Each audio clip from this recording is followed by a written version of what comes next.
Ladies and gentlemen, order in the court. Today's proceedings, Find the People versus James McGill. Legal troubles got you down, inheritance coming up short, scammers getting the last laugh. Ha! Drug lords in your future. Well, where there's a will, there's a way. Because he'll get your case dismissed. He'll fight for you. He'll get you the defense you deserve. But only if you say the words. Oh no! I need legal representation. Whatever shall I do? What do I say? Oh, wait. I know. Better Call Saul! Or Snoopy. So without further ado, it's time to start judging Saul. Court is now in session. You will atone. All right, Dragon. Besides the Snoopy thing that I added there as an improv bit, I get a gold star for that, right? Are you no longer the second best lawyer? No, I just couldn't find the mug. I'm sorry. See, this is a detail I would have liked to know beforehand, but okay. But on the whole, though, they good on the intro. Yay! Okay, so that means that this whole podcast is going to go terribly, terribly wrong. So, BlueDragonFive, we are here to talk about Better Call Saul, Season 3, Episode 4, Sabrosito. Yes. All right, big episode, Dragon. Very unique episode in the world of Better Call Saul because Jimmy himself does not show up until 27 minutes in. So yeah, really, really big stuff. So let's build up to Jimmy, Dragon. Let's first off, let's highlight our director. Oh yeah, by all means, sure. So our director, of course, is the famous, beloved producer of not only Better Call Saul but Breaking Bad, if I'm correct. Tom Schnauz, who was famous for directing and writing throughout Breaking Bad. He also has both at the same time directed and written. He has worked on memorable episodes such as Pimento. Switch, and a very historic one from Breaking Bad, Say My Name. Nice. The writer is John Glatzer, if I'm not sure I'm pronouncing that right. He wrote Amarillo. Okay. From last season. Mm-hmm. All right.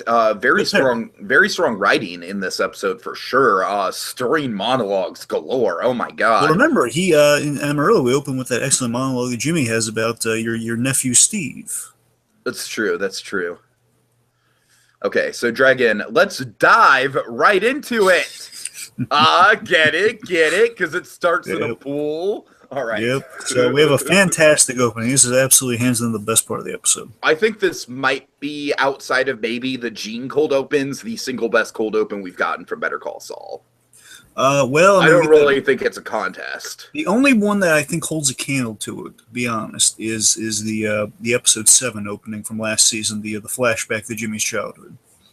That was good. That is the only one that you can make an argument with. That's the only one aside from the Gene openings. That and the flashback. So, oddly enough, both flashbacks. So again, flashbacks and flash forwards are the way to go with these openings. So we have a pool, a very nice, familiar-looking pool, and then a very familiar face dives into that pool, Dragon.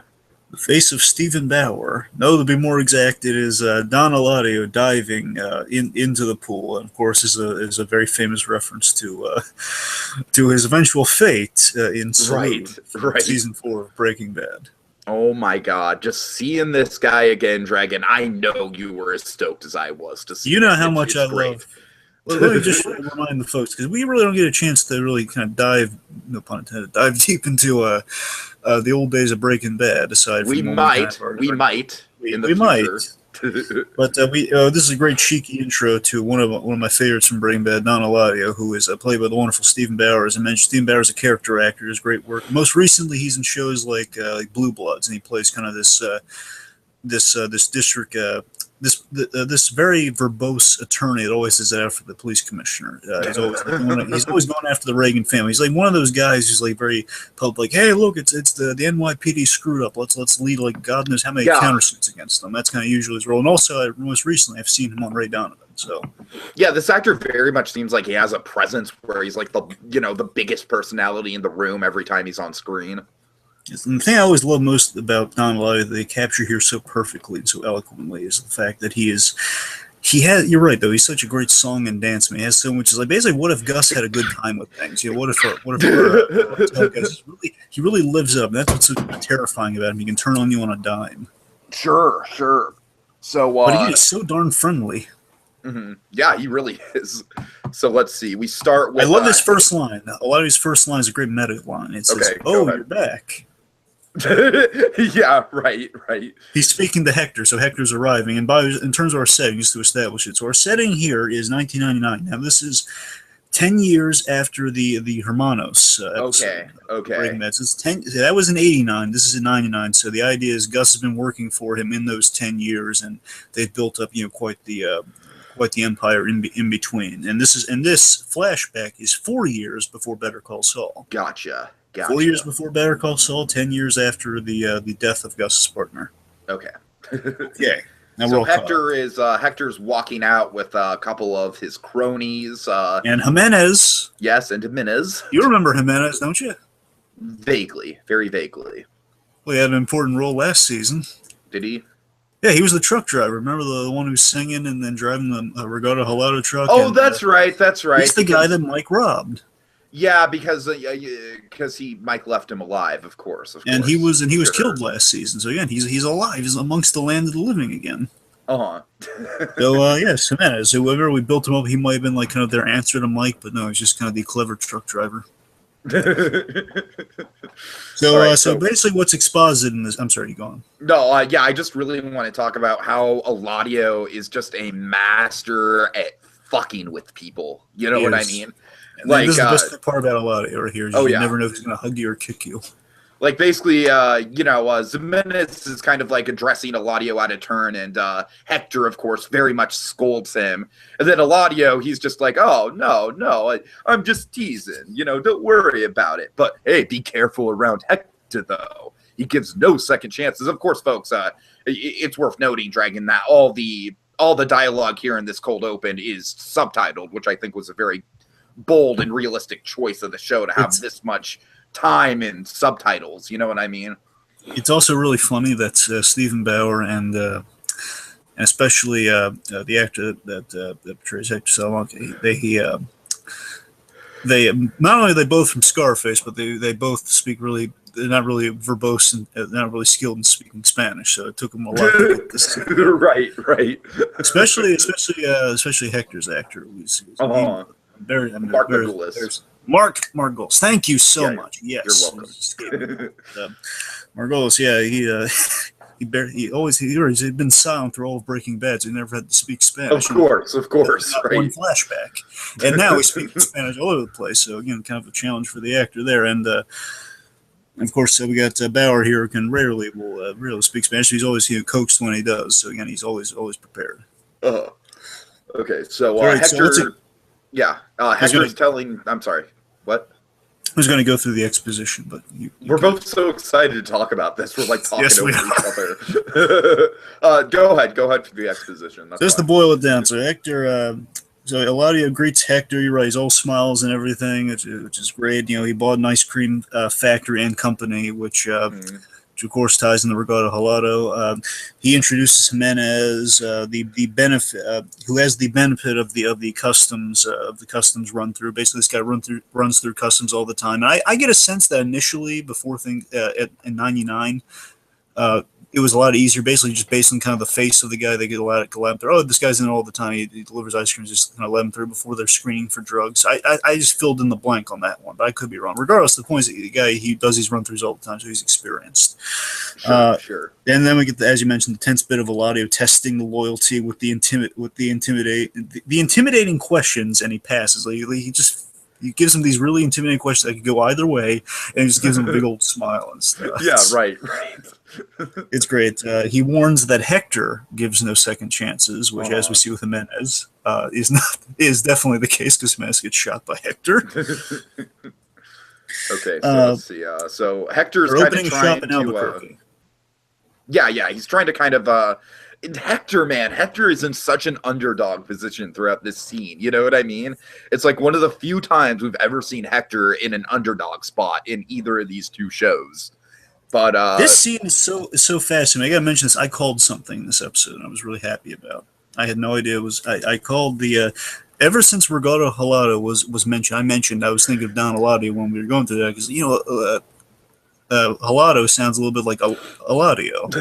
And right. So here's the story behind this, that they were going through names way back when they were creating Don Eladio. They're going through names, and it's a fun meta thing in this episode here, where Halado was one of the names they considered. And that's why the place is called Ricardo Halado. And when they landed on Eladio translates to Greek, and that's why he's called, it's the winking Greek, because he had the necklace of an eye, plus the name translated to Greek, so winking Greek. That's where that comes through, as he's mentioning in the Halado. Let's see if he brings it out. Yeah, I think he brings out the Sabrosito as soon as Tiki and I had no idea what Sabrosito was going to be. No, we had no clue. And what's great, because again, when you think of like Sabrioso or something, which translates essentially to tasty. What Sabrosito translates, it's a mixture of little and translation of tasty. So his name is Little Tasty, but it's Sabrosito. Okay. And I love what it was. What it was. It was this adorable little ice cream bobblehead with a spoon with kind of a Greek motif. It kind of feels like it would be made in the same toy factory as the pink teddy bear. Yes, it does. Oh my God, yes, you know right. What I mean? It just fits so well in kind of like the ABQ verse. Yeah. The Albuquerque verse, yeah. And it's so great about it too. By the way, it's a fun little thing that this guy was around since season. They built this guy in season 2 because he's really small in the shop from the exterior shots. He's in the ice cream shop. Oh, okay. So I can buy that. Sure. It's been in the background. Now we're getting a formal introduction to Little Tasty. And I love, and this honestly is my favorite. And this is the thing where I'm so fascinated by him because you actually feel a little bit of sympathy for Hector coming up, and we're building it. Absolutely, yeah. And again, never in a million years will I ever think of feeling sympathy for Hector Salamaca. But yeah, this little Sabrosito bobblehead. I love that Hector. He feels proud of himself. You're right. He's the underdog. He's getting the pat on the back. He's getting the thumbs up from Eladio here. He's getting Eladio is so charmed by it. He's like, oh, it's supposed. He's but so then, cute. Of course, Eladio does go right back into his mind games with Jimenez. He's kind of like, oh, what do you think, Jimenez? Do you think it looks like me? Jimenez. It's an H. Jimenez. No, it's spelled X, but it's pronounced H. Jimenez.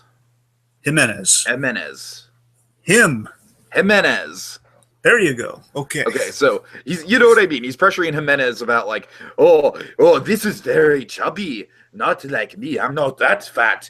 Do you think I'm that fat, Jimenez? Like just this very like, oh God, if I give the wrong answer, I'm dead. Exactly. It's so great. This is why you love Eladio. I love that we sell this guy. We remember this guy in Breaking Bad, but before Walter White comes on, this guy is the top of the heap. Absolutely. He is the cartel. We needed a face for the cartel. It's this guy. And this guy's kind of like, he's like a more reined in version of Tuco, where he's got like all the entertainment and unpredictability of Tuco, but he's just like way more professional and knows how to keep his stuff under control a lot more than Tuco does. Exactly. So let's see. So as they're getting to that, Hector has Jimenez present his rubber band money. No, he hasn't he hasn't invested in rubber bands. It's like money wrapped. Money wrapped in rubber bands. Yeah, we got it. So, and I love this, and I love how they work this through. How Eladio, after he's presented with little Sabrositos, is this all you bring me? It's like kind of like present. I love the equivalent of this whole scene where it's like presenting offerings to a god vibe. It's like presenting totally. It's like the Greek god, so to speak, is like asking you to present here. And by the way, Stephen Bauer, he is not Greek, but he's actually he is he's Cuban with kind of some Italian roots on his mother's side. Just saying, he plays a lot of different nationalities. Like on Cuban Italian on the side sounds pretty Greek to me. I think he could get away with that. No, I mean, it's cool. I'm just saying the guy, not only that, like in Ray Donovan, I've been watching, he actually plays kind of somewhat of a Russian descent. So the guy plays a lot of different kind of backgrounds. So he's really good. Anyways, I like kind of working on the Greek thing. So, but again, it's like presenting offerings to a god, so to speak. Like, what else do you bring me? And then, of course, presents him with the money. And then as things are going good for Hector, we have Bolsa arriving, right? Bolsa. Juan Bolsa, who, by the way, was Bryan Cranston's roommate in college. Really? Oh, God. Yes, and when this guy arrived in Breaking Bad, Bryan Cranston was on the set. I know, it was so funny that no one knew this when they cast the guy. So basically he was on set and Cranston was like walking by or something. Maybe he directed him, I'm not sure. He walked by and says, "Oh, hey, he and this guy are roommates back in school." Oh my God! Okay. This is a funny mini story. Yeah. So again, Juan Bolsa interrupts Hector's pride. Hector's parade kind of rains on Hector's parade, so to speak. And the idea here is Bolsa facilitates on Gus's behalf. He's the messenger for Gus. Yeah, he gives Eladio a Los Polos T-shirt, which of course you can see the seething hatred in Hector as he sees it. Again, let's remind the folks that Hector, of course, shot the other chicken brother, not Al from Al's Toy Barn, but the other chicken brother in the. Can you imagine Wayne Knight in that scene instead of the other guy we got? Oh God! No, but shot the other chicken brother in the head and made the corpse stare at Gus right in the face. Again, there's a lot of bad blood between Hector Salamaca of course. Let's never forget that, in the same location, by the way. So and, first of all, I love how Don Eladio is so excited about the shirt. He's like, "Look, Hector, pos manos." No, he says it all. He says it like this. Manos. He said, it's not even that. He says it so hilariously. He says, "Pollos hermanos." And then, of course, Hector, he says something very un-PC. He's just like, "More like butt brothers." Yeah. I love all the direction this thing is brilliant because there's so many really small kind of micro power moves. Because definitely. The minute the stuff comes here, mainly the money coming up, I love how he tosses the minute Bolsa arrives, essentially, he tosses the little rubber band money, like, on the thing. Just, like, tosses it, like, kind of shoves it aside. I don't care about this. It's like a little thing of, like, oh, Hector's being outshined big time. Oh, boy.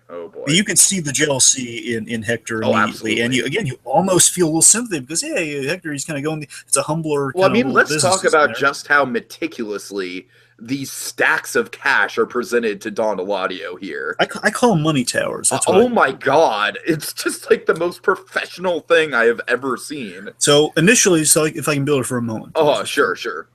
Well, so Hector has done a really nice humble job here. He says he's got an ice cream kind of side business going on as a way to kind of facilitate the transport of the drugs and the money and yada yada, and also probably launder it somehow as well. And he's doing well. He has like a little very nice gesture, like, "Hey, the winking Greek, that's you." He's scoring major points with a lot. Right. Business as per usual. The road band money, all is going well. Bolsa arrives. The representation of Fring, he brings like a little T-shirt, like, "Okay, I have nothing to fear here. It's a little T-shirt. Ha ha ha! It's not even wrapped." And then then Bolsa snaps his fingers, and men behind him bring 3 giant duffel bags of money that aren't just your average duffel bags of money. They're saran wrap money towers. Yeah. And Hector's money is already just pitiful compared to Hector, that. it's just like it makes Hector's like little rubber bands of bills just look like a dying old yeller compared to like these mammoth towers of money. But all of them don't. All of his rubber band money doesn't even make half of one tower. Right. Yeah, exactly. And so instantly, again, you're just in that moment. I felt this weird twinge of sympathy. I was just so amazed. Totally. Again, like Hector has this real kind of not, I won't say heartfelt, but he has this real kind of like humble little offering for Don Eladio. It gets overshadowed by the man that he feels immensely superior to, with Gus Fring. So let's see. So after that, Eladio really likes the presentation. He's kind of taunting Hector about like no more rubber bands. Oh, it's so neat and tidy. Oh yeah, he's wowed by it, and of course, Gus is a distribution genius. Has to explain this. I imagine that paired with the fact that he has the new Poyos operation kind of in the works at this point. Mm, I think it's like 4 years ago. I think I would imagine that Poison is probably getting off the ground at this point. sure. So let's see. So Fring's representative says that he's going to come and pay his respects soon. And Eladio basically says like, no, just have him keep doing what he's doing. He doesn't need to come here. Let me mention this. I read into this, and I love it if this is what they're doing with that. Okay. I love the idea that Eladio doesn't want Gus ever to meet him face to face because he's afraid of what eventually happens with Salute. He doesn't want the chance of retaliation. I agree.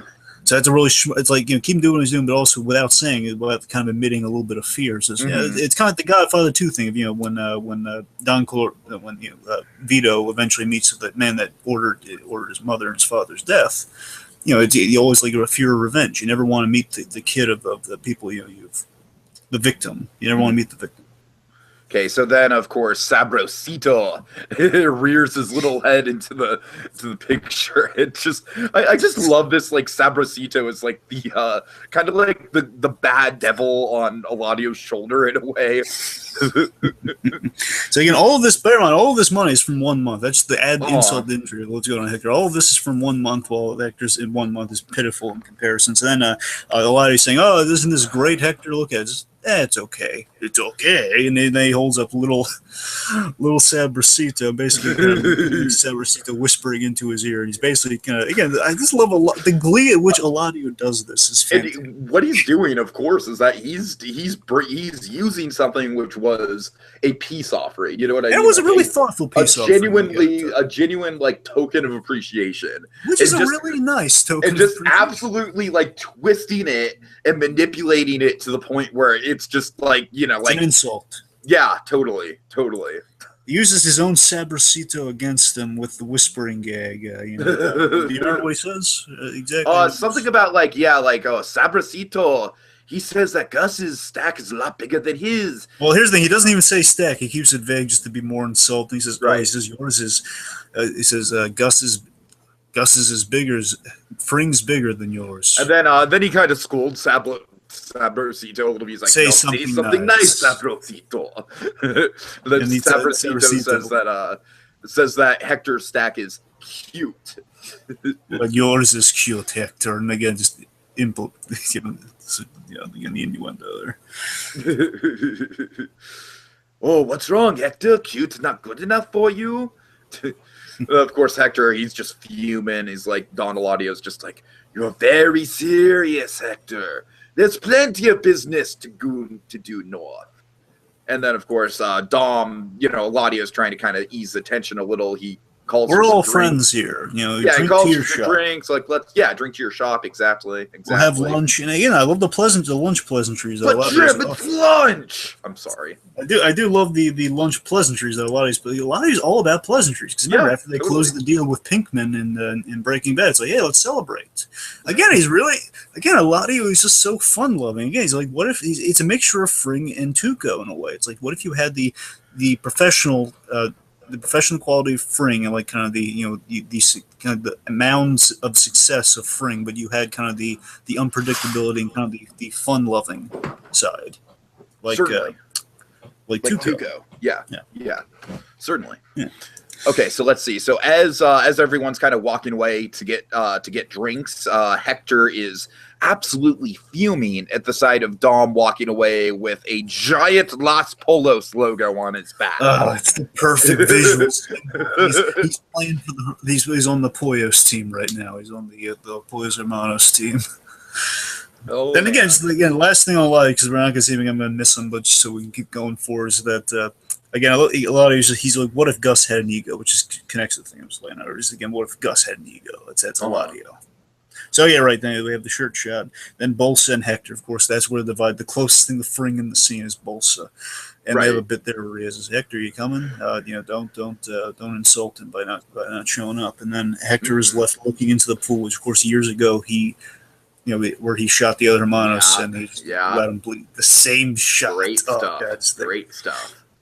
And again, a little bit of that twinge of sympathy, even though you were visually reminded, oh, remember, he killed me. He's brought all this horrible stuff to the forefront. He's the reason Poison Monsters exist.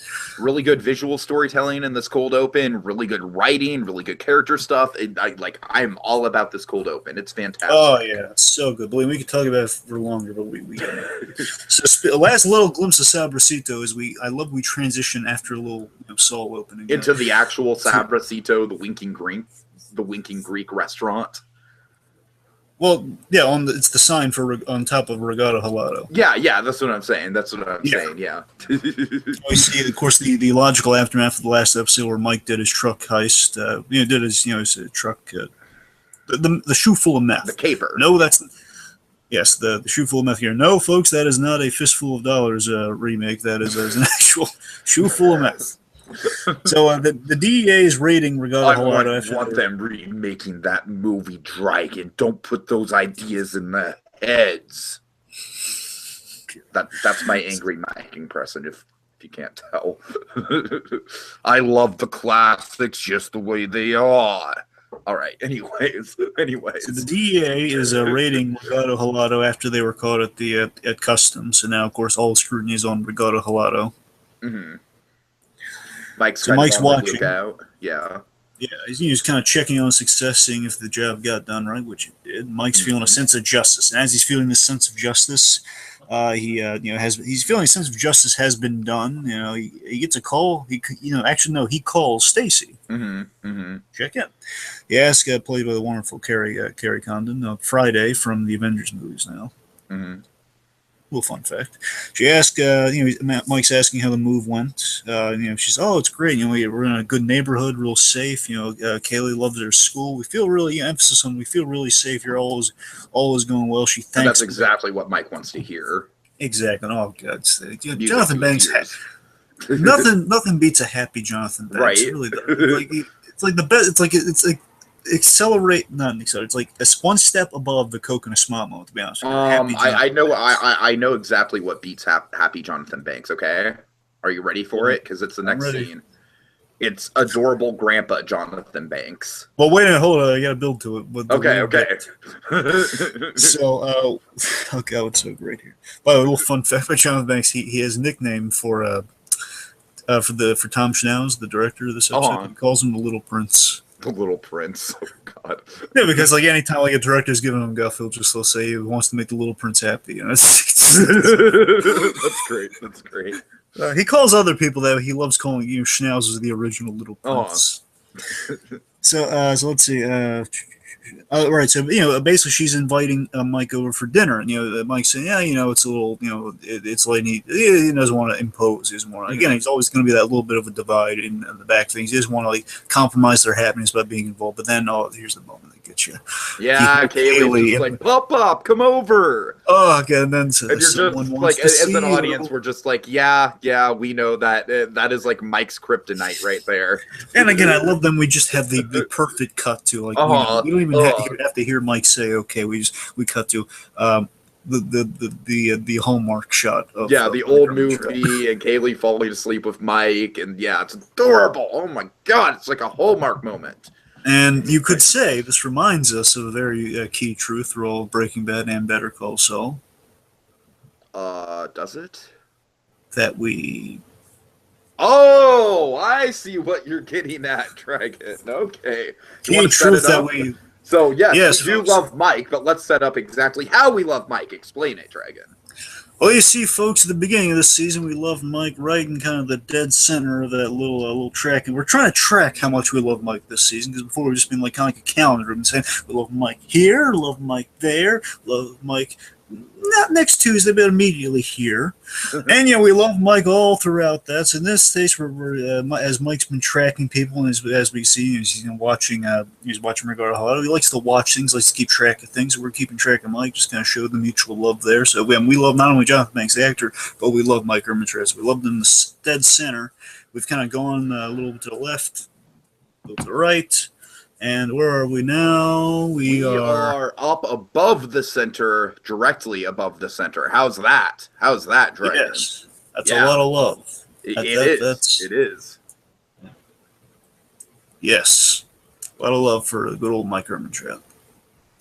So, following that, just the shot that kind of epitomizes I'm like trying to see how long I can hold this face.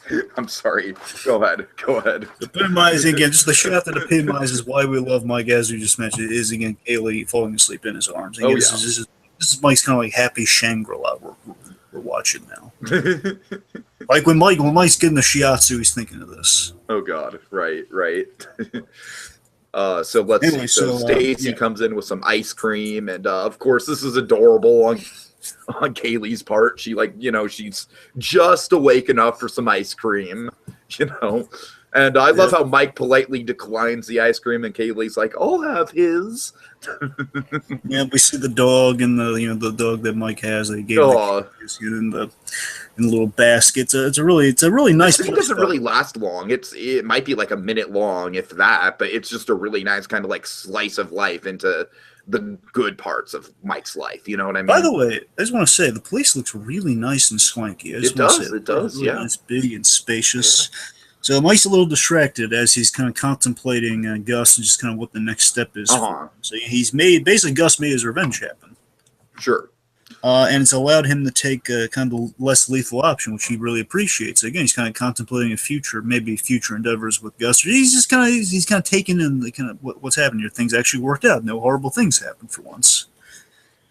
Oh boy, Dragon. So now let's get to the chicken shack. Let's return to Los Polos Hermanos. Oh boy. Oh man, this is some big stuff. Let's go through this as quick as we can. But folks, there's some big stuff that goes down in the next 20 minutes or so of this episode. Okay, we gotta stick to our points here. Let's remind people now, going forward, and this is important, we haven't had Nacho until this episode this season. Nacho from this point forward will have an increasingly more important role, so let's not forget that. So this is the beginning of whatever has been promised for Nacho's arc, so let's just bear in mind. So not every little, and it's something that's great in the direction, we have a lot of subtle character development on Nacho in this episode, so we gotta pay a little attention towards. So we're in Polos Hermanos, and again, first thing we reveal that Nacho's there, and of course we know Nacho has connections to Salamanca, so we know troubles are coming. Oh boy, I love the way that shit in this scene just escalates very quickly.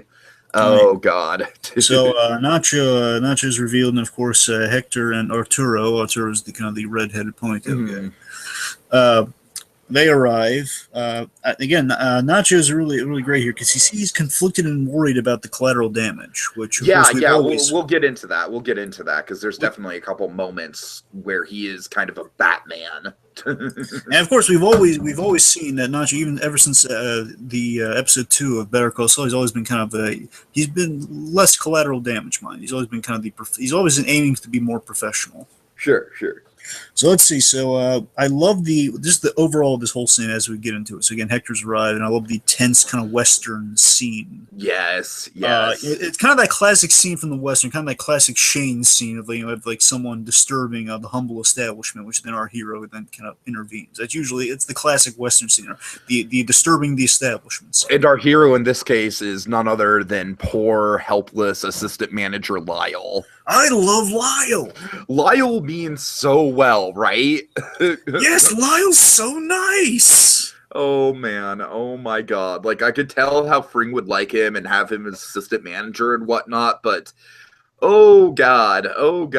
I feel so bad for this kid under this amount of pressure. Oh yeah, but before we'll get into more of a Lyle love fest after Fring enters the fray. But okay, right now, so again, Lyle is dealing with the very intimidating. Basically, it's kind of every assistant manager's worst nightmare come to life. Pretty much, yeah. So Lyle deals with a very intimidating Hector Salamaca, and again, Lyle can't speak Spanish, or he's struggling with the Spanish. He's like an idiot to Hector. Yeah. So again, the Hector's like he's not respecting this kid one iota. He needs to speak with Gus. He needs to speak with my boss. No, not your boss. The owner says, "Oh, Mr. Fring, Mr. Fring, yes." right. So respectfully, the kid tries to help out and take a message. He's doing all the things he should do. Again, this kid's not at fault at all. No. Hector's just he's very impatient, very very not so nice. And I love the realistic detail that the line's starting to form, and so Lyle's just like, "Please, sir, just go off to the side." It's like, Because Dragon, I could totally relate to that. Like if a line's starting to form and you're behind the register, you know, it's just like, oh dear. So Hector wants Fring, but Fring's not in. And of course, we've had this situation Breaking Bad, like how we're kind of connecting that. So what would happen if someone really needed to see Fring, like Walter White? And we've seen what happens there. That was a more intense thing, but Gus is holding all the power cards. Sure. Gus isn't necessarily holding all the power cards at this point in Breaking Bad. So, at this point, you know, the Albuquerque verse, I should say. So Fring's not in. So Hector's waiting around, and unfortunately, Hector's not wait quietly. Yeah, it does not take long for Hector to just get in the mood for a puff of a cigar. So you know? Lyle is very pleasant and professional this whole scene. He's following the employee manual to a T, which, by the way, real quick, they've been doing more of the every episode so far has gotten a Fring employee training video. Okay. And what's interesting, now here's the cool thing, the track, is that each employee video relates to the episode. Like the first one was communication, there was cleanliness, which you know, was the whole help meeting Jimmy. Right. There was shipping, which is the truck stuff from last episode, and this one was about dealing with an irate customer, which in the animation, you know which customer they had?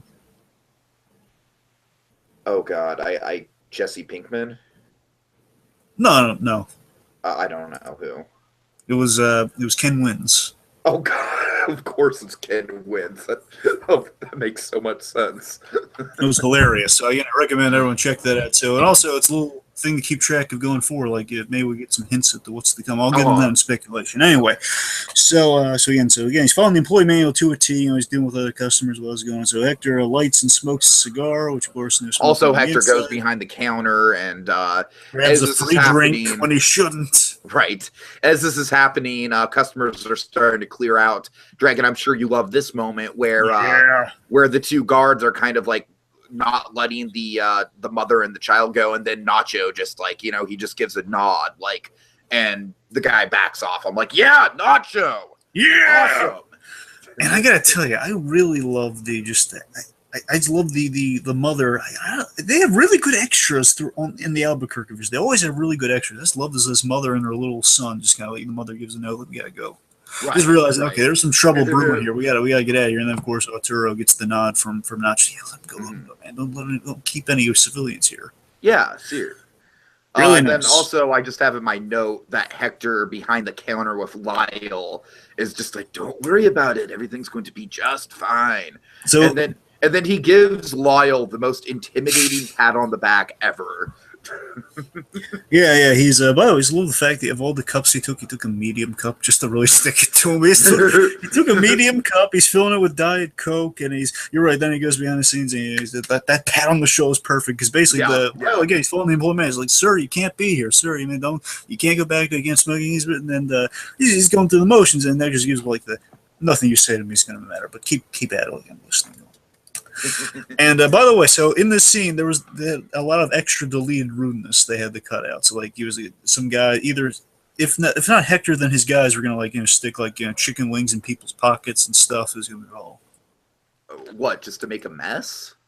Well, just like you have greasy pockets now. Well, I'm saying they were gonna do more, rude things in Poise Hermanos to kind of intimidate the clients, get everyone out of there. Fair enough. Again, they deleted it, so it's probably for the best. I'm just saying. Yeah, I'm sorry. I'm just like sitting here thinking about like how shoving chicken into people's pockets would be intimidating. Well, I think it might have been the manager thing too. I think there was like a few of the staff there. Okay, fair enough. The point is just gonna be more stuff like the taking the Coke and just the smoking cigarette, more stuff like that. Anyway, so. Moves behind the counter, shoulder pat. Enters Gus's office to wait for him. He's entering Gus's domain, entering his throne room, so to speak. Mm-hmm. Meanwhile, where is Fring? Fring's at the firehouse. Not just any firehouse, the firehouse from Ozymandias. Yes, it is. Yes. Where Baby Holly got to meet her first firefighter. Yeah. Oh, God. I love how you say that like it's such a cheerful childhood memory. Yeah. You get to sit in the fire truck and meet some firefighters. Okay, so anyways, so there's some banter with Fring, thank God to our local hero for the donations to the raffle and for making the best damn chicken in town. And then Fring's kind of joking about like, well, gentlemen, I hope that I do not need your services. No offense, but if I do need them, it's good to know that, and then his speech gets kind of cut off by Lyle. And of course, Dragon, I love how serious Fring gets right out by the fire trucks. Like you said, kind of over by the Holly situation. It's all coming together. So Fring's right out by the fire trucks, and he just, he has 4 words, Dragon. He has 4 words in response to what Lyle's saying to him. I'll be right there. Oh yeah. So, real quick, few things. First of all, and John Carlos is covering for the whole episode. John Carlos Esposito, he was so fantastic, amazing in this episode. And again, honestly, this episode alone, I think, gives him the supporting Emmy instantly. Yeah, I mean, we'll get into the big monologue, Dragon. We'll get into the monologue, but yeah, I absolutely think that he's fantastic. And I think so far, like in the 3 episodes we've seen him in Better Call Saul so far, the first 2 were really just set up to this. I feel like this is the first major, big, Fring-centric episode of the series. I mean, again, it's going to be between kind of Terriot and Giancarlo Esposito for the supporting Emmy. I got to tell you, oh god, Giants. And also, I just love the scale. How we see from the outside as he gets the call is like the speech to the firefighters interrupt, and we see how the size comparison. You see, Gus is like the shortest guy in the room compared to all these tall firefighters. And again, we know what this guy's capable of. Right. It's awesome. So you're right. So then, so again, oh god, it's so well put together. Here we go. Together. So then we have kind of our Western, kind of our heroes finally arrived to put an end to all this dismantling of the establishment. Yeah. So Gus enters, and I love the doors instantly unlocked for him. It's like, okay, he's back. Let's open the door. Then all the staff is just out in the tables being held. They're being held hostage. Essentially, yeah. Oh, I'm sorry. We keep talking again. We keep talking. It's so good. It's fine. Okay, so I have Fring's dialogue here. Go. Okay. I want every one of you to go home. Pay. Let's see. I'm sorry. I don't have it word for word. Basically, you will be paid for your full shift. Normal schedule tomorrow. And then, I love this moment with Lyle. I know. My favorite moment. So Lyle's sticking around. He wants to just make sure that Fring's okay staying with these people. And it's such a fatherly, like, Lyle, I love you. I know you're doing the right thing for me, but you need to get the hell out of here. You know what I mean?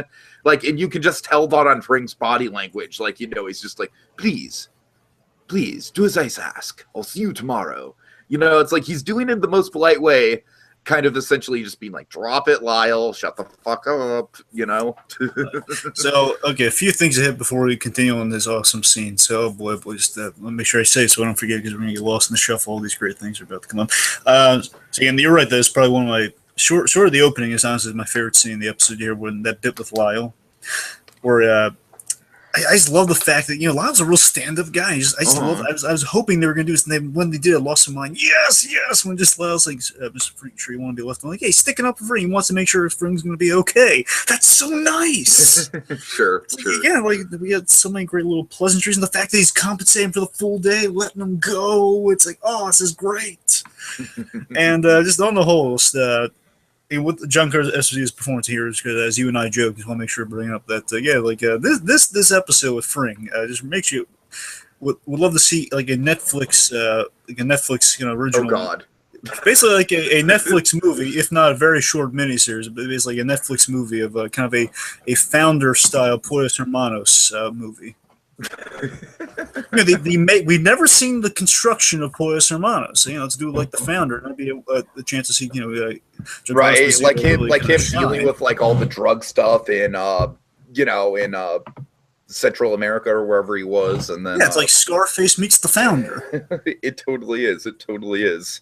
And plus, remember, we still have really great backstory we have never gotten into with Gus, with the whole he's the Chilean national. That's true. That's very true. I'm glad you bring that up. There's always that story. The Chilean connection is definitely looming large on Gus until we actually do get that figured out. Who knows, Dragon? Who knows? His partner was killed because he was a Chilean national. We might be on our 3rd Albuquerque verse show by the time we get that answer. That's what I'm saying. Either if we don't get a movie like that about just kind of like a Fring kind of like special or something about just all that Fring, that if we ever got a 3rd series, it would have to be Gus. And again, if we did kind of that founder style thing with the Imposter Minus, I'm just saying Lyle could be again a show with Lyle and Gus.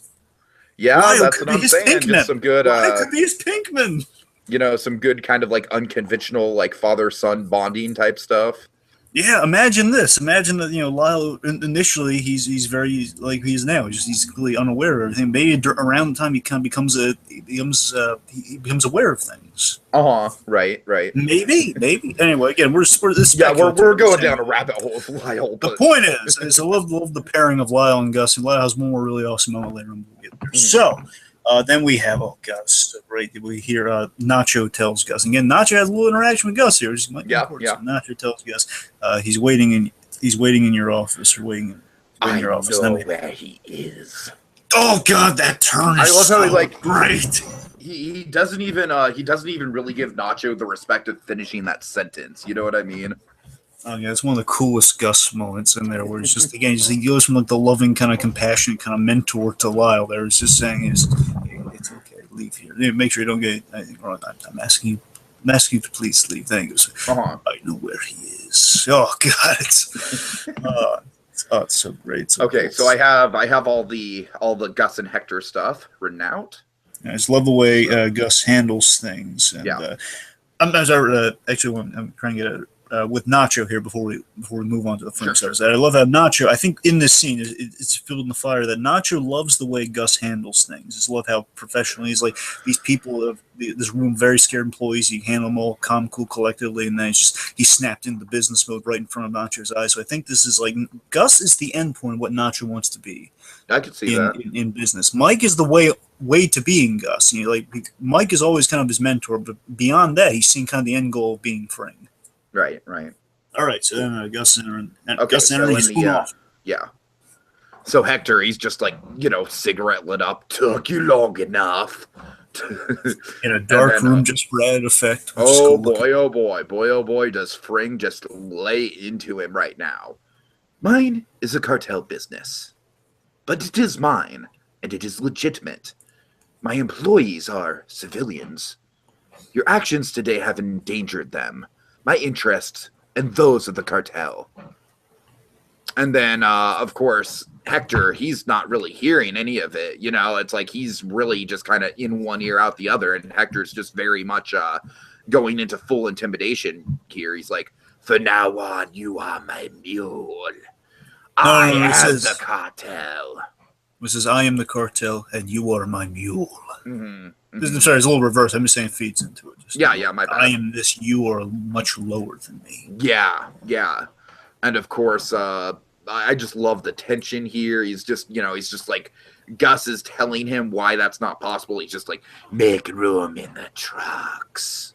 Because again, Gus is very super efficient, and I get basically got confirmation here. So we do actually get confirmation how things work here at this point in the Albuquerque verse. The idea is he's still transporting his product, maybe not in the same exact method that we see him bring, but the point is he's using trucks to the transport product as Hector has done as well. But now Hector needs to squeeze an extra thing, which of course could throw the whole thing off, which is exactly what Gus is warning about. Of course, in the scene, though, again, that you get a sense that the Salamancas have no vision. They have no sense of vision. They have no sense of the minutia, so he just doesn't care. It's all about exercising power and ego with the Salamancas. That's always what it's about versus Gus, who, again, is very practical. And even when he's, like, chewing Hector out here, again, he's doing the most respectful tone. Right.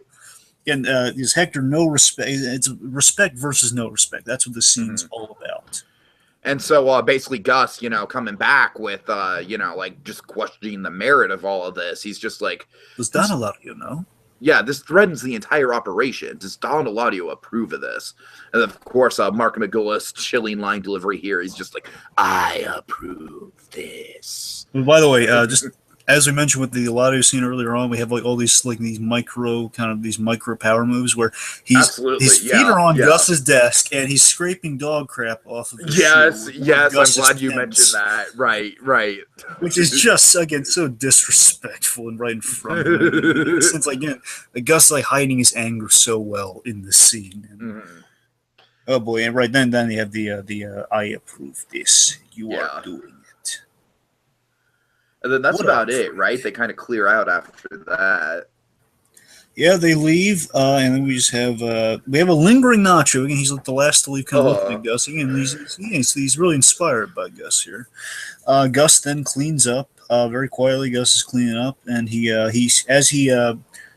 kind of he grabs some foil, he kind of curls up into a ball, and we have this great moment. It's just a small moment, but it says so much. No, I know exactly what you're talking about. Yeah, he takes the foil ball and he throws it in the trash. Basically, gets like a point for a cross. He scores some foil ball points. And then we have just this little. Oh, God, it's just the smirk. Brilliant. The little smirk, and that just little smirk, man. It's that little smirk that says things are going to be okay, and that I'm still the big dog, so to speak. And he's also, of course, got something cooking. He has got some sort of idea on his mind. I'm just saying the way the rest of the episode plays out, this is part of his plan because he's going to stop his operation. So he kind of knew this. He really didn't want to go directly through Poison Mouse, but he knew this response was coming. So we just have that please smirk. Just says it all, like, Gus is not finished. He's not intimidated. Like, you wonder, oh wow, Hector has Gus over a barrel. Oh, ye viewer of little faith, Gus. Don't worry, he'll be fine. He'll be quite okay so long as no one has a bomb attached to a wheelchair. He'll be fine. I also have in my notes, just of course, better call Mike. Better messenger Mike. So speaking of Mike, Mike is at the toll booth. Is this the first time we've seen the toll booth this season? Or did we see it last episode briefly? I'm trying to think. Well, there was the car lot in 2. It's not. I think it might be. Yeah, because I don't think we saw it last episode because we were kind of talking about how Jimmy's around the courthouse, so it would be an easy way for them to work it in if they wanted to. Yeah, that's probably why they gave it kind of a neat little kind of re-entry for like, hey, you guys remember this? Right. Okay. So Mike is at a parking booth. He gets handed a bag of cash by Victor. Oh yes, everyone's favorite box cutter enthusiast. His eventual proto Pinkman. Right. And Mike does not take the money. He just wants Victor to tell Gus that they're square. And just to clarify, this is payment for the truck job. Yeah. Right. Okay, here we go, Dragon. Here we go. This, to my money, Dragon, the single best scene of Better Call Saul so far. Delmer Square, very impressed and disbelief. I'm talking the Polos Hermanos staff. Oh yes, that's the next. Okay, next morning. Sorry, I got it in my nose. I'm distracting. Okay, next morning. Yes, you're right. One of the best scenes. Oh my God, this scene is absolutely incredible. It's so incredible that I meticulously took the time to write down each and every word of Fring's monologue. You want to just set it up, Dragon, and then I can deliver it? Yes, may I? Sure. Okay, so it's the next morning. And by the way, I just want to give kudos. So again, I like the great kind of day-night cycle of this episode. This has a great structure to it. It's day-night. Of course, Mike was at night. Now we're at daytime with Fring. So it's the next morning, quite literally after the whole Hermanos hostage sequence. So we address, I'll address that later at the end. I just wrote that notes they mentioned. I'll address it in the speculation. Basically, Son's going to make Tiki really happy. Okay, so everyone's getting ready for the day, and then we have this great bit where Lyle and Gus kind of exchange glances. That's kind of like, it kind of indicates to Gus, okay, I got my most loyal guy here. He's kind of looking at me like, are we not going to address what happened? Come on. Right. Because again, Lyle expressed the most concern for Fring, which again was a sweet moment. And then we have Gus essentially just the broad spectrum in here before my colleague gets into great detail. Hopefully he doesn't drop the ball, which he won't, as I know he's top of the line there, this guy. Gus gives a pep talk and kind of a grand addressment, like any great leader. Oh boy. All right. Would you like to hear said pep talk, Dragon?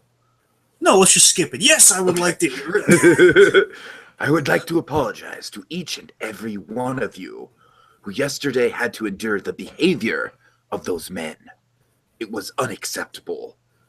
Despite the difficult circumstances, you all acquitted yourselves impeccably. Love him praising the staff. Impeccably. That said, if any of you wish to seek counseling for lingering trauma, speak to me privately and it will be arranged. Nice. Also, each of you will be getting 24 additional hours of overtime. Yeah! As I'm sure in one way or another, Each of you brought this incident home with you. Frickin' yeah, pleasantries, yeah! As some of you know, many years ago... Oh, I'm sorry. Basically, this is a pause, and Lyle kind of like asks who the men were, right? And yes. then Fring gets into this. As some of you know, many years ago, I opened my first Polis Humanos in Mikhailakan. Backstory. Shortly thereafter, those same men showed up. They wanted money, and I'm ashamed to say, I paid them. You see, in that place, at that time, if I wished to conduct my business, I had no other choice. But yesterday they came here. Oh, this one gets good. Here, they intimidated my customers. They threatened my employees. And again, they wanted money. This is the best part right here. No, my friends, I must confess that I almost gave them what they wanted. But then I thought, no. This is America. Yeah. Here, the righteous have no reason to fear. Here, those men have no power. And when they saw that I had no fear of them, they ran, like the cowards they are, back across the border. They will not return. We will move on from this. My friends, I promise you that together we will prosper. And I love this. Lyle's the first guy to clap, and the rest of them break out. Plus, I like the. And here's the thing on the rewatch I caught. I didn't catch before. I love the fact that as Gus finished, I was saying, Lyle kind of gives his look up, and basically it's like you see he connects with him first, and he's super inspired by this. And I love that. Totally. Points for I don't mean just think he was going nuts for, but he really was good in this episode. Now, what the great thing I love about this Fring speech is that it's exactly like the same kind of line strategies that Walter White would go. I know, there's enough truth in it. Yeah, it's truth nuggets, right? It's like there's just enough truth to kind of really sell it. And oh man. It's in a way, what's so brilliant about this, I'm sorry to go on.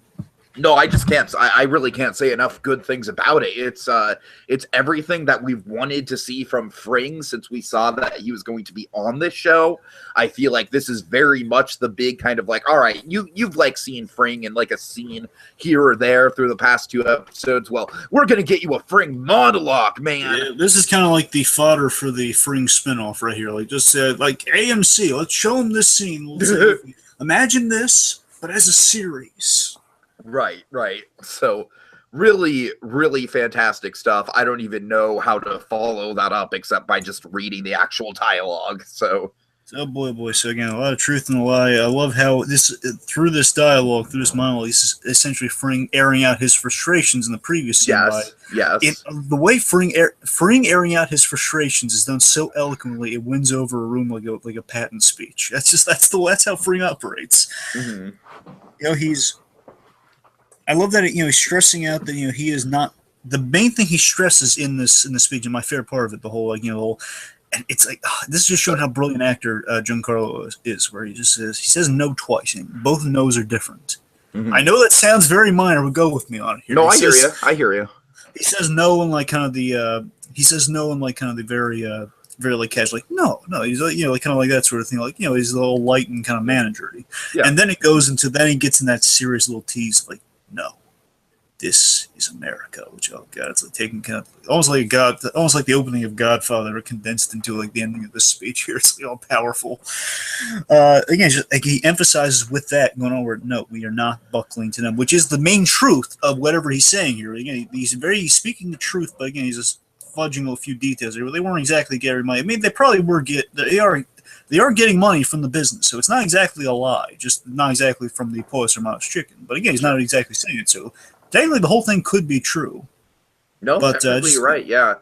Except I think for the way that the actual encounter ended, I think that's a little bit boisterous on his part. True, yes. Of course, like the fact that they asked for money again, that's a little. It's a little different. Again, the point is like the whole. Like they didn't exactly go running across the borders like the cowards that they were. That to be fair, now Tiki. To be fair, now We know that is the end goal of what's going to happen. That's true. That's true. We know that when in Grilled, Hector Salamaca he's outside of Albuquerque, so he's technically across the border. He's in I believe that's in El Paso where that takes place. It's really close by, so it's like I'm saying when they keep mentioning the El Paso business in season 2, like following when Hank has to go to El Paso. I think they're also mentioning the Tuco stuff, so I think it's all in El Paso. Okay. The point Sounds is, about right. all of that. So again, it's like the end goal of what Fring's saying here might be like a tease of like what his plan is. He's going to send at least Hector across the border. Right. Sure. To make sure like this never, and this would be like an awesome thing. This is what motivates him to do that. Like, no, he isn't coming to my establishment. He's never coming in here again. I'm going to make sure of that. Oh, such an inspiring, awesome scene. Again, folks, just polish the Emmy for John Connor. Here's the thing: you take the Emmy, right? You take the Emmy, you give like a little tiny, like kind of like a Barbie-sized little kind of bucket of chicken, with a Pollo stamp on it, and you give it glasses and a tie. Sure. Let's go with that, Dragon.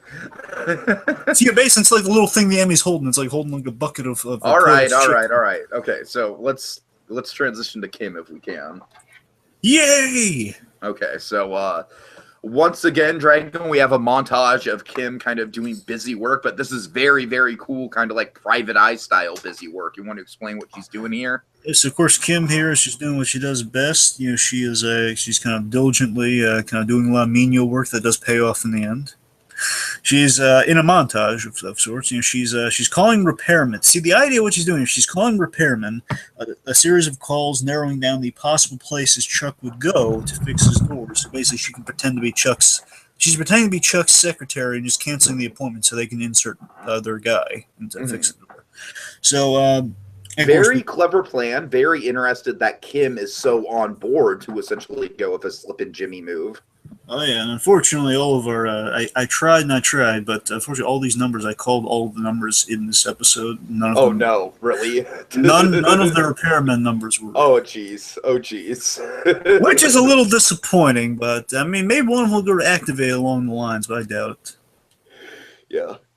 So Kim's making on calls. Let's see. Eventually, she lands a winner with Martin, handyman, and repairs at 2:30. I think was the time scheduled. She cancels that. Francesca, meanwhile, she's making with the pleasantries and the banter on the phone. Francesca is just like so good at her job, right? Yeah. Jimmy is Pomeranians can be difficult. All that hair. Yep. Meanwhile, Jimmy is typing a letter of apology. And as I said, Dragon, 27 minutes in, and this is the first time we're seeing Jimmy. Let's just address that. What do you think? Kind of like 5-0 all over again. A little bit, yeah, a little bit. Hey, folks, remember who's the show's named after? There he is. Yeah. He's typing. No, seriously. Jimmy is very impressed with Kim finding the kind of pulling a slip in Kimmy. She, of course, she kind of did the impossible, which again, it makes all the sense what Kim Webster would be able to do, is given all her, all the various phone call, expertise and everything. The various times she's made, God knows how many phone calls, and eventually come out at the end with something to show for it. Jimmy is working on his remorse, is doing another. Remorseful pass on the formal apology letter he has to turn in to Chuck. They're kind of getting into this whole conversation about in the wording of the letter, damaged versus destroyed, because destroyed sounds really negative, and they want to kind of which is going to go back to I think it's the little details with Chuck that really get under our skin when they get brought up. Yeah. So. Then we have this really sweet bit between Jim and Kim, where he's Jim's just still super, super supportive, man. Just super. And again, this is kind of like do you remember the comparison I had for like kind of all the reassuring Kim? I think it was like you call like kind of a I don't know if I use suicide hotlines. Like basically, if you need like the reassuring kind of like you need nice things, you basically need like some place where like all nice things that for Kim Wexler to say to you. I don't. I know what you're talking about. I don't recall what you called it. I forget what the analogy was, but yeah, it's like Yeah. it's just like a thing of reassurance. Then you just go to like you're having a rotten day, so you call into like I need to pick me up, and you just have Kim Webster saying like, "Oh, you made a really good commercial, Jimmy," or like, "No, it doesn't look like a stock market crashing." Or in this case, seriously, you're welcome. Just like Right. Jimmy's like thanking her very seriously. Seriously, thank you. Oh God, such a sweet moment. But so she's asking if Jimmy if he's sure he's got the right guy, and then he has like the perfect intro line for our guy here, creme de la creme. Oh God, yes, and we know that describes Mike Ehrmantraut to a T. And I think the minute after this, as we transition to the next scene, I think the minute you put it together, like almost like it's like a Jaws entry because we know what's coming and it's going to be awesome. It's going to be kind of groundbreaking in a way because it's going to be an interaction we never thought we'd see for a long time. Sure. So Chuck gets a knock at the door. Oh yeah. And it's Mike! Oh boy. A meeting of giants, not only of acting, but also character. Dragon, I have a little bit of a theory here, all right? Like, Mike is kind of trying to small talk Chuck a little bit before he breaks out kind of the Deus Ex drill that he has. And he's essentially kind of talking about, like, you know, like they see the busted door, and he's like, remember there was a time when you could just leave your doors unlocked? And I don't know, Dragon, my theory on that is that Jimmy basically coached Mike to be like, talk about the good old days. You know what I mean? Like, Chuck loves to hear about the good old days. Maybe. I never thought of that. I think you might be on something there. I don't know. Okay. I wouldn't put it past him. I wouldn't be surprised if Jimmy kind of coached Mike on a few things. Like, okay, well, he had to coach him on like how to use the drill, so of course. Sure. I love the analogy that Mike makes. Like, well, if I don't use the power tool, I'll be going at this like Fred Flintstone. So, well, before we get more of those lines, of course, I love from the very beginning when Chuck opens the door, just tells Mike the first thing he tells Mike to do is wipe his feet. Right. Wipe his shoes. Oh God. So Mike's there to fix the door with an alternative purpose, as we're going to find out. You know, Mike is he's in kind of his blue collar PI mode as he loves the right. He's playing up a character. When Mike gets to play up characters like the super blue collar with the Fred Flintstone lines. Time there to be door unlocked.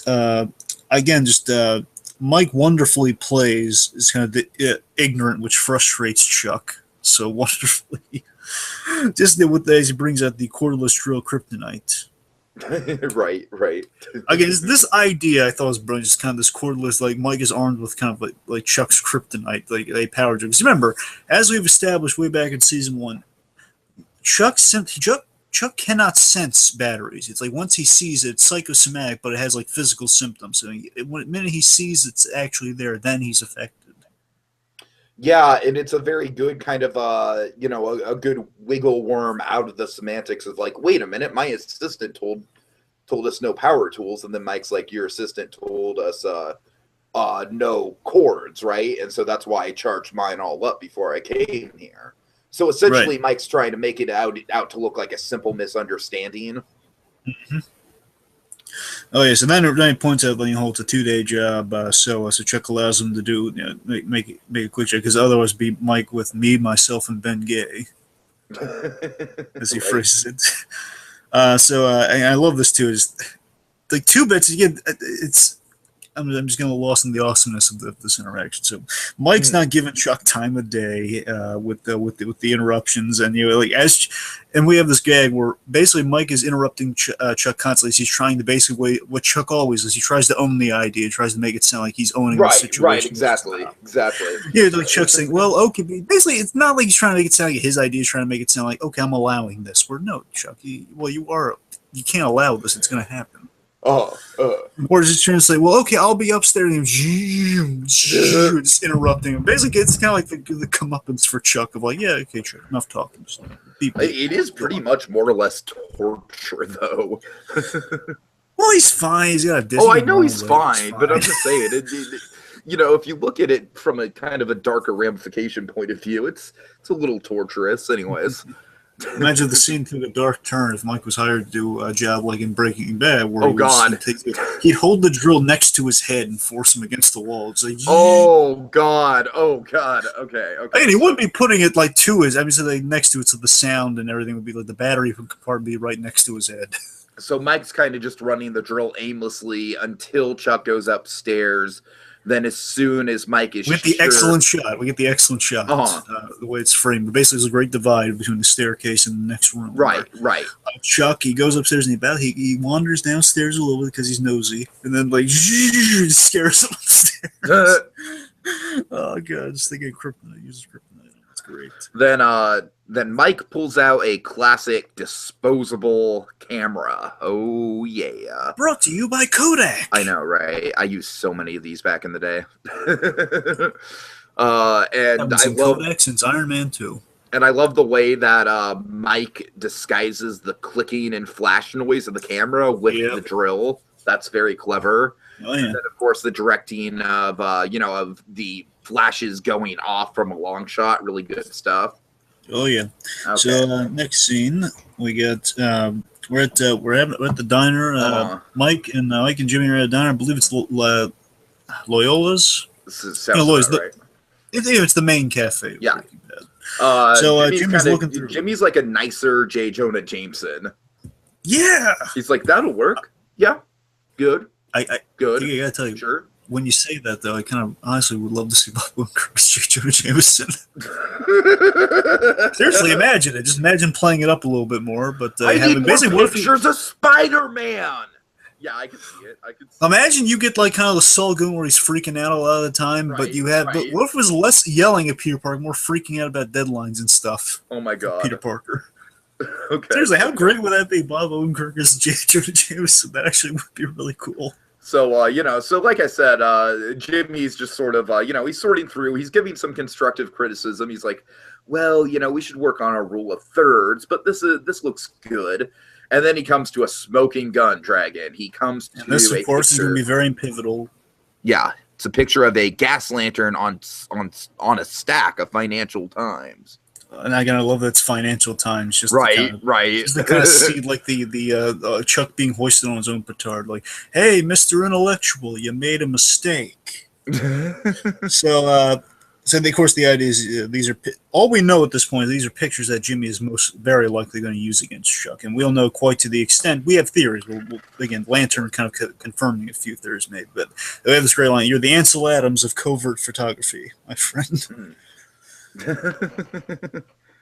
Also, now importantly, there's one other really important detail we have no idea what I have a theory about, which we'll get to in speculation. Okay. But so Mike's job was twofold: get the pictures, fix the door, of course, fix the door, get the pictures and an address. Or I assume it's an address. Yes, you're right. This is a very cryptic thing that gets brought up. I think I know what it is. I'm pretty sure what it is. Okay. The point is, it's a mysterious piece of paper. It may or may not be an address. It could be a receipt or an address. It's a mysterious piece of paper that he got from the address book on Chuck's, I want to say his dresser. It was an address. It was in the address book on the dresser.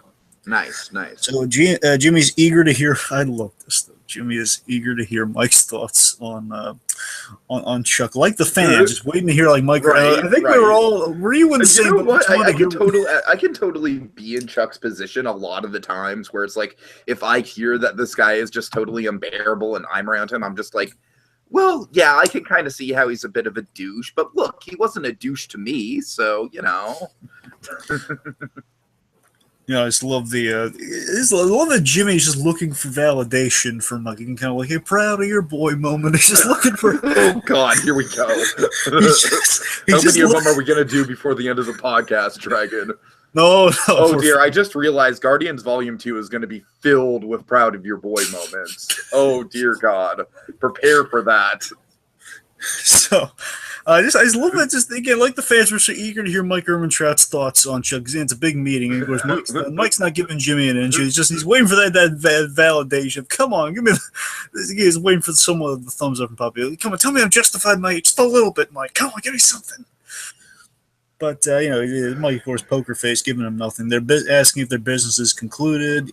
Jimmy's saying, we're even, Steven. You fixed the door right reasonably well. As long as he just wants to short Chuck as much as he can, humanly possible. That does make a lot of sense, because we know Chuck would be someone to go after. Like, hey, this guy didn't do my door right. I'm going to track him down. Yep.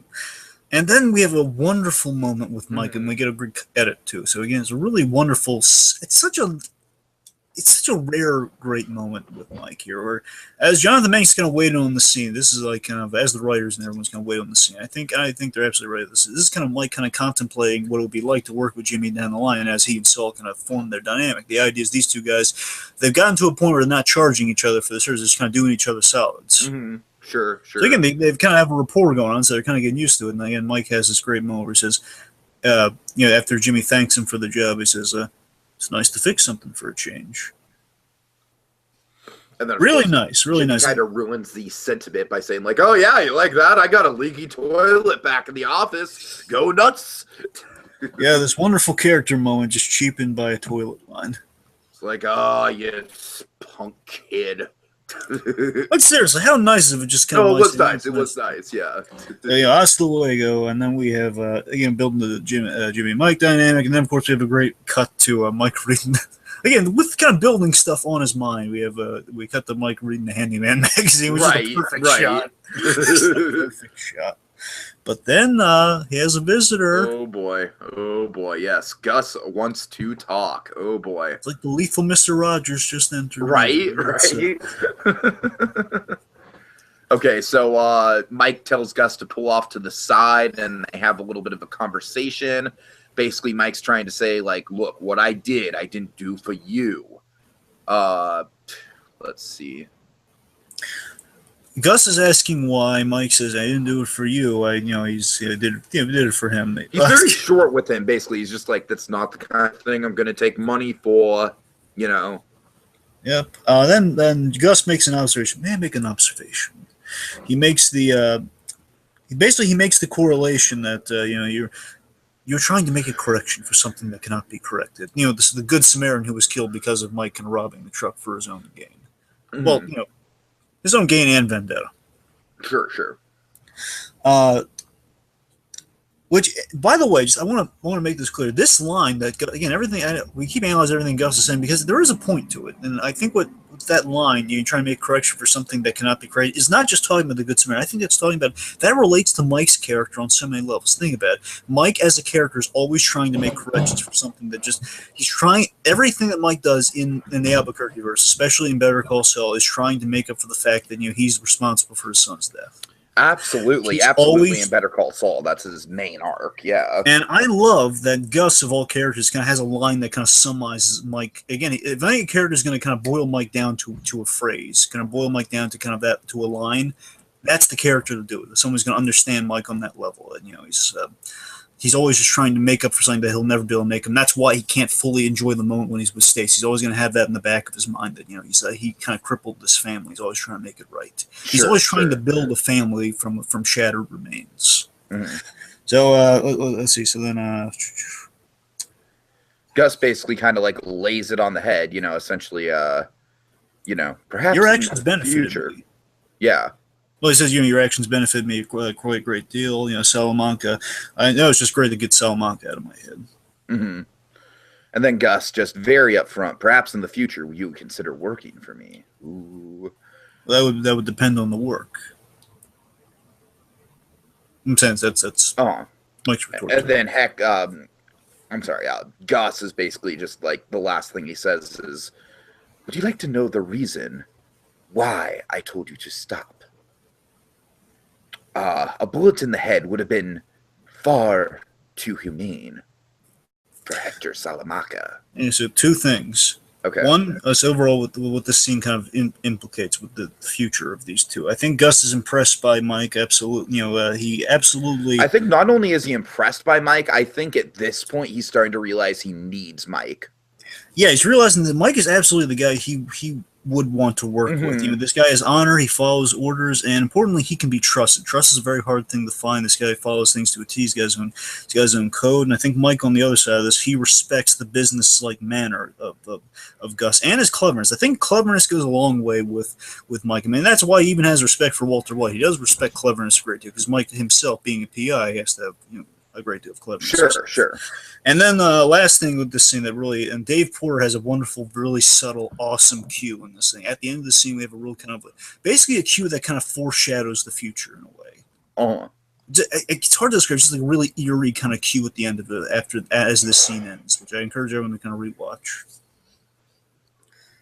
Okay. All right, so Jimmy is alone in the conference room. Howard comes on, and Howard starts turning the lights off, and then I had kind of a Norm from Cheers moment when I was watching. It's like, Hanlon! No, okay, you know what I got I got the SpongeBob gag. I got Mr. Krabs, SpongeBob, Sandy, Squidward, Mr. Krabs, SpongeBob. And then so I have basically have Jimmy, Howard, Kim, Chuck, Kim, Jimmy, Howard, Jimmy, Kim, Chuck, Jimmy, SpongeBob. SpongeBob's randomly in the room. This is the episode where Plankton's dating Mr. Krabs' mother, isn't it? I think so, maybe. Anyways. Anyway. So Hay walks in, and Hay is very polite to Chuck. You know, very one-sided. Basically, like Chuck is just the end-all, be-all, and Samaritanism, and she's kissing up to Chuck big time. Yeah, and oh boy, I don't know. To be honest with you, Dragon, if I was in Chuck's position, and of course we've talked endlessly about Chuck's actual motivation and whatnot, I would think this is actually a little bit patronizing. Well, honestly, I think Chuck just likes that, you know, has someone absolutely on his side for once. So I think Chuck's just kind of basking in it, to be honest with you. Okay. So Chuck, you know, he basically has no self-esteem then. He's just like, fuck it. I'm just going to roll around in the dirt. Well, honestly, you know what it is? I don't mean to just kind of keep jumping on the Chuck's an evil bandwagon here, but honestly, what I think it kind of is, I think it's like he's basking it, but at the same time, he doesn't respect her for it, which is kind of cruel. Right. Just like, he doesn't respect any of the people that he has under his employment at all. That's what I'm saying. You see what I mean? It's like she walks in and she's kissing up to him, and he's just like, oh, that's what he was like. Okay, she's trying to relate to me with this aunt story. Where okay, well, it's I understand the tactic, but it's unnecessary. But I'll take it anyway. Like he's happy to take it, but he doesn't need it. Okay, so they're going through yeah. I'm sorry. No, go ahead. Okay. So, and Hayes just kissing up to him then. So they're going through the terms of Jimmy's sentence. Basically, he will be forced to do community service. He will be needing to provide proof of lawful employment. Dragon, he's gonna have like a monthly meeting. Dragon, this is a big one that I caught. He must only associate with law-abiding citizens. I think that's definitely going to be the clause in this thing that gets broken. Oh, yeah. Let's see. Something else to mention. This is something maybe, well, we'll get to the end especially, kind of something against the episodes. That in this scene, I wish we kind of had some indication that this doesn't necessarily line up with the ending of last episode. Because again, it's like we're going to shove he's taking the PPD in this scene. Initially, they said we're going to shove the PPD up where the sun don't shine. Yeah. So what I guess the implication here is that, hey, we're gonna take his plan, or we're gonna inverse the plan on himself. I think that's what it's supposed to be. I understand it's a little counterintuitive at first. You have to get used to it. I think. I just wanted to point that out. So it's okay. Alrighty then. Okay, so let's see. So and then also they're what? Reading the requirements, basically reminding us what the PPD includes. Any infraction, these crimes will be prosecuted to the full extent, along with any crimes you will be committed of, and the bar will immediately be sent this confession. Mm-hmm. And then let's see, Chuck. Okay, here we go with Chuck's an asshole. Of course, Dragon. Of course. Excuse me, Miss Hay. Page 2. Would it not be more accurate to say destroyed a cassette tape? No, Why it's like he 2 paid? seconds. Not even 2 seconds pass when it's like, as we go through this. Uh-huh. Yeah, not even 2 seconds passes. Are you satisfied with this? Actually, page 2, which is right. Right. Which, by the way, again, this It's not a scene's really. teacup. It's not a chair. It is a cassette tape. Something to highlight with this scene again. There's a really great, subtle, uncomfortable direction here. You see all these. There are these really targeted, subtle things that people do, and if you look real close, you see all these subtle things that communicate volumes. Right. We have these cool shots where Howard's leaning back, so Chuck's the only one in frame on the table. Also, another way I was reading this is that I thought for sure that Jimmy and Kim were going to have some incriminating photos that they were going to just like whip out at an opportune time in this particular courtroom meeting. So that I got to admit that was kind of my expectations. Yeah, getting the best of me there. Likewise. But yeah. But I was kind of disappointed that we didn't get like because I was so ready for Jimmy to be like, "Well, Chuck, looks like you really got me, buddy. Except here's the thing: I have all these pictures of you, and you're totally unsafe, and I'm your legal caregiver, Chuck. Okay. I'm your caregiver." All right. But yeah, again, I love how impractical the seating is. By the way. Yes, and how Jimmy has to handwrite the change into the document. Again, that's so great about it. I love and initial it too. We're not doing anything like we see in kind of your average procedure. I love how we are just kind of we're making things like really unique to the show, and all these real kind of great subtle. Right. These subtle little touches, like if you look at the eyes of even like him, Michael McKean, just kind of like sitting back, he just seems so kind of like disinterested in certain places at what Jimmy has to say. Mm-hmm. Okay, and so Chuck is satisfied, but Hay is not. So Hay is essentially like, well, your brother might be satisfied, but I am not because I'm sorry. What? A few details with the tape. So importantly, they're clamoring. The reason these bring up the damage is not just to be a prick entirely. It is pretty much to be a prick, but it's also they're trying desperately to get the tape mentioned. If the tape's mentioned in the thing, that means that the tape will be brought up again. Right. So that's why they're really fighting to have the tapes. That's why he didn't want it to be vague. So they got it into a vague thing. So they're kind of defeated on that side of it. Sorry, what? I did a Nelson Muntz. Right. Okay, so then they sign. You're right. Jimmy signs the personal property thing, and then we have this as Hay forces Jimmy to say his apology, and you feel so bad for Jimmy. The way Bob Odenkirk says, he says it as it's been phrased, and I agree with this 100%. So emotionally drained an apology this is. I've got this whole apology, by the way, if you want. So let me build up. So again, such an emotionally drained apology to Chuck, and what Jimmy's communicating, what you're about to hear, is that he's communicating that this should be Chuck's apology. Exactly. And I love how that comes across. And I think Chuck's kind of reading upon that, and that's why he's just kind of looking so. It's like a part of him like feels it, and you get to see it's like less him feeling remorse, just him feeling like the impact of it he'll never learn. Okay, so basically, Chuck, I'm very sorry. I lost my temper and I did some things. Sadder. So many things that I regret. I shouldn't have broken down your door. Doesn't matter how I was provoked. I shouldn't have done that. There's no excuse for that. Or for the things that I say. Desperate. I regret it all. All of it. More than you could imagine, because you're my brother. And no one should treat his own brother like that. Not ever. Think Emmy. That's it. That's right. I know. I'm kidding you on the end there, but yeah, you do. Okay. Okay, and he wants to pay the fine up front, and oh god, here we go. So Chuck, of course, he has to have an additional $1.50 or so added to the fine because of the cassette. Yeah, because the cassette tape. And I just have written down on my notes like Kim is on Jimmy's side specifically for petty shit like that. You know what I mean? Yep. Now, Tiki, again, this is so a plot point, though. No, there's a reason for the $2.98. It's not only just Chuck digging. This actually puts the thing in the evidence. Okay. Okay. That's so this 298 is absolutely important. Is like making sure the tape will be played at a hearing. Gotcha. Without this, the tape might not have been played. So they like kind of some opportunities here. So speaking of the tape may or may not be played, Kim kind of confronts Howard and Chuck about that very issue. And let's see, how does this go?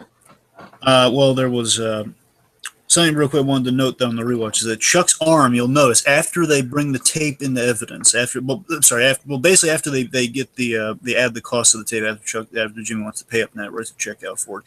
After the tape is counted on, you'll notice Chuck's arm then starts to feel the effects of the electricity. In Sure. Basically, it's like he's doing his thing where he's trying to fight it off. I interpret that as that is either him feeling a twinge of remorse for what he's doing, or that's just the relief of like, I've achieved my evil plans, except that's just him letting off this thing of, yes, it worked. Right. But I'm saying I think that move, either way. all these great subtlety in the direction of like, oh boy, there's some levels going on here. So yeah, and Jimmy leaves. Kim puts Chuck and Howard on notice, and basically they kind of put their cards on the table. Mm-hmm. Mm-hmm. They're all in poker terminology. She plans on suppressing the tape because what she's doing here. And again, this is my gripe of the episode kind of comes from this. So Kim's, it's a little too vague for my taste. We'll get this at the very end. But the point is, she basically presses. My interpretation is she presses them to get a confirmation there is a duplicate of the tape. Which Chuck, feeling confident, says, "Oh yes, Jimmy destroyed the duplicate. I have the original under lock and key," which I think is what Kim was trying to get out of him. So. Right, I think so too. I think the fact that Chuck, basically what they're wanting to do here is they're trying to paint Chuck as kind of like a slip-in Jimmy type guy himself, where this is more of a frame-up job than anything else. At least that's how I read it. I'm in the same boat with you, T. I think that's kind of what she's. I think it's playing. I think they're going to use. I think they're going to use every arrow in the quiver. That's going to be. I think it's kind of it's going to be a combination of like, look how manipulative this guy was, and also like, look how much of a danger to himself he is. Yeah, I think that I'm with you, D. I think we're on the same train there. Okay. So let's see. So then Chuck invites Kim to motion whatever she wants, but and this is an intimidating little foreshadow of what we might see in the next episode. But remember, the bar's standards of proof are far more lenient than what you're used to. I think it's going to be really, really important. Oh yeah. The tape will be played. Dun, dun, then we dun.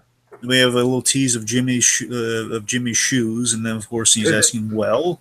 Then Kim says, echoing of course Jimmy, an episode title from season 1. Bingo. We have this cool double door. The doors are opening and they exit stage left. Really good last shot, I will say. All right. So let's get into some quick spec dragon. What do we see from the promo here? Okay, promo for Chicanery. Chicanery's next episode. Jimmy, and this is a great poster image too. Just Jimmy at the vet with a goldfish. Right. Chuck is on the stand. The bar hearing, and now just what it looks like. It looks like it's a bar hearing, not a trial. So again, just based on the PPD, it's not going to trial. It's just to emphasize that again. It's like there are three judges, like 3 representatives of the bar. So empty room, 3 representatives, very few witnesses. So. There's a mention. Now, this is very important. All these subtleties here. She's Kim is telling Jimmy she's going to hate you before this is over. Price. Sorry, not. All right, Page. Sorry, not Price. I'm thinking. Page is asking Kim, sure, this won't be a problem. Most likely referring to Mesa Verde and all this stuff going on. Right. Do you someone that kind of our prosecutor guy or whoever is representing the bar being a prosecutor, like asking guys their questions, asking Chuck a question. Mm-hmm. Do you hate your brother? Someone asking to Chuck, do you hate your brother? Chuck is upset. He's weeping. He's weeping in darkness at his house. He's weeping. Boy. Alone. Then we have there's an AV cart wheeling. It might be a tape player, might be something else. Not sure. Then Chuck has this cool. Michael McKean delivers this line awesomely. It's not about what's right or wrong. The law is too important. Right. Jimmy's saying, "You got me dead to rights, Chuck." We see a sad Francesca, and then of course the last not sad Francesca. Yes, Tiki, sad Oh Francesca. no. And then Michael McGinnis with the best line ended on. He says, "Let justice be done." It's so Right. evil. He says it's so Oh evil. god. It's the most, honestly, it is the most You know evil what it kind of delivery. reminds me of? It kind of reminds me of like the evil judge from Mr. Toad's Wild Ride, who's just like so gleeful to send you to prison, like guilty. Honestly, this is the most evil Chuck line we've ever gotten. In this series. I gotta be honest with you. Just out of context, it sounds like the most evil. Let justice be done. Okay. So I definitely think a switch is going to go off, and Chuck is going to be in hot water by the end of the next episode. I really do. Okay, I really think that the first 5 episodes of the season build up Jimmy versus Chuck, and I think the last 5 episodes kind of like deconstruct the ramifications of said encounter. So I think something very big is going to happen next episode. Oh yeah. So first and foremost, let me theorize what the big paper, the mysterious paper is. So. Okay. I'm pretty sure is with the mention of she. Let me read you the official episode description. You're gonna get really excited, so hold all questions to the end. So here's the official description of the episode for Chicanery. Okay. It's all vague and stuff, so it's not spoilers. It's vague. Kim and Jimmy face off against an adversary. Jimmy looks into Chuck's past to secure his future. Mm-hmm. Jimmy loses an ally, but gains another. Ooh, cryptic. So that's all of our vague stuff. So let me based on that and based on just kind of general ideas. So here's what I'm thinking. Okay. I'm thinking Jimmy looking into his past is what gave us that piece of paper. I think that's Rebecca's address. Okay. Yeah. Right. I think we're calling Rebecca, and I think Rebecca's going to be in the episode. I think Rebecca is the she, and then she's going to be called to stand to testify against what happened to Chuck, why she left Chuck, which is why Chuck's weeping in the promo. That would be a great get on Jimmy's part. Oh man, and that's why Chuck's going to want revenge on Jimmy going forward. He's going to Jimmy's going to. Chuck's going to feel like Jimmy pushed too far with Rebecca in the past. Mm-hmm. So I think that's going to be the crux of what Jimmy's trump card is, and of course, honestly, the only thing I can think of with the trump card is just like the lanterns on the magazines and like Jimmy doing the caregiving thing. You know, like that's about the only thing I have in terms. I think it's all going to build that. Then the trump card. Well, I'm saying like Rebecca's going to be the kind of the meat and potatoes, and the dessert's going to be the lantern. Okay. Let's see. I also so in terms of the allies and all that stuff, I fear that Jimmy losing an ally could be. I have two ideas of who it could be. Losing an ally, unfortunately, could be Mike for the time being. Ooh, I don't like that. Because let me tell you why, and I have evidence of this. The shot, that poster he shot, Jimmy's at the vet, and you got to imagine who's the vet. Right. I think it's the same vet. I think it's Joe DeRosa. I think it's Mike's guy, and Mike's not going to be happy Jimmy's going to him. Oh boy. Again, there's a chance it might not be. Maybe Mike referred him to the vets. The point is Jimmy's going to the vet. I love the absurdity, by the way, that he's bringing a goldfish to the vet. I think it's hysterical. It makes for a perfect shot. But either way, so the point is, I think Jimmy's going to the same vet. Now, whether that's a good thing or a bad thing, I'm not sure. And I think it's going to depend on might be how he loses Mike. And if he doesn't lose Mike, I think he's going to be losing Francesca again for the time being. Oh no! Oh God! Okay. Because again, we saw sad Francesca. It makes me think that he's losing Francesca. True. The third that it could be Ernie, which, by the way, let me give you some props now. We'll say this, just based on the whole Eladio thing I got this episode, my theory being kind of coming true. Yeah. I'm going to entertain your theory, Tiki. You're going to entertain it, okay. I'm entertaining it because if we get the Ernie thing, I think it's going to play out like this. I think we'll play it out at the end of this season. We're going to tease the Ernie being related to. We're going to have a little wink to the audience at the very end of the season that, hey, oh my God, you never thought of this, you never put it together, because when Gus was walking with short sleeves, he looked just like Ernie. It was like, guys, we've teased this, and how if you didn't put it together. So Ernie next season, we're going to play with the whole idea that, hey, Fring has a son. Okay. I'm saying that's as much as I'll entertain the Ernie thing. I don't, unless they really tease it in the episodes coming up. So that's as far as I'm going to entertain the Ernie thing. Anything else major? With the Poyos videos, the next video for Poyos is called Code of Conduct, and I think that's going to relate to either Jimmy and Chuck's tactics against each other, the chicanery of it all, or Mike's One of those two or both. Okay. Cool. All right. I think the ally that Jimmy's going to gain is either the vet or Hamlin. I think Hamlin would be a good bet for that. Yes. Okay. Let's see. I think I might have one. Again, the she is either Rebecca or Francesca. Those are the two she possibilities. Okay. Also, we were teased the scene. I did not watch the full thing. I got the gist of it though. Kim is there's a scene in the next episode. It's gonna be a painful scene, I'm sure. Kim giving full disclosure to Kevin Wachtel and Paige about the stuff going on. Oh God! Oh, that's gonna be brutal. So basically, no. I expect it's gonna be her preparing them for. I hope it's not her. I think she's gonna tell them about the tape. I think she's gonna tell them about the tape, which could spell doom. Sure. If not telling him what's on the tape, at least telling him that we're going to be under a lot of scrutiny, but I surely we can take care of it. So one of those two things. Right. Okay. Sounds good. That's all I really got for spec. So shall we call? Shall we make a phone call? Yes, we only get one, so let's call our good old friend here. Well, you'll find out. 505 242 6087. Okay.